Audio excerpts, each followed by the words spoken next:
জয়ন্ত জোয়ারদার। আমি এই মুহূর্তে দাঁড়িয়ে রয়েছি ঢাকা খুলনা মহাসড়কের ভায়নার মোড় এলাকায়। আপনারা জানেন গণ অধিকার পরিষদের যে ভিপি নূর রয়েছেন, ওনার উপর হামলার প্রতিবাদে কিন্তু মাগুরাতে এই ব্লকেট কর্মসূচি এবং একটি বিক্ষোভ সমাবেশ অনুষ্ঠিত হচ্ছে।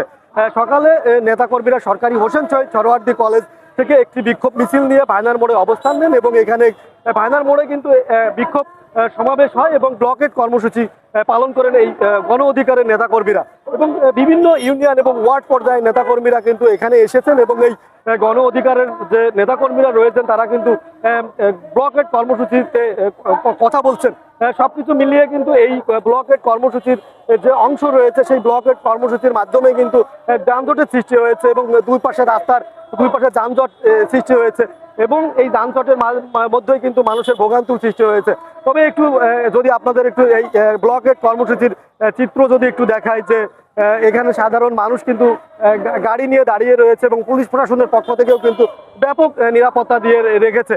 তবে সর্বোপরি কিন্তু এই গণ অধিকার পরিষদের নেতার উপর হামলার প্রতিবাদেই কিন্তু এই ব্লকেট কর্মসূচি এবং বিক্ষোভ সমাবেশ কিন্তু মাগুরার এই ভায়নার মোড়ে হচ্ছে এবং এখানে বিভিন্ন নেতাকর্মীরা এসেছেন এবং যারা গণ অধিকার পরিষদের বিভিন্ন মাগুরা জেলা শাখার যে সকল নেতাকর্মীরা রয়েছে তারাও কিন্তু এই বিক্ষোভ সমাবেশে অংশ নিয়েছে।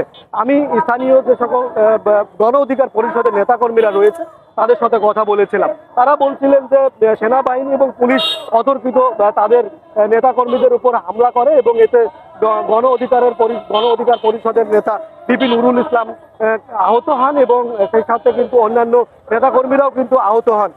সর্বোপরি কিন্তু এই তারপর থেকে কিন্তু সারা দেশব্যাপী এই ব্লকেট কর্মসূচি এবং বিক্ষোভ সমাবেশ ডাক দেয় গণ অধিকার পরিষদ।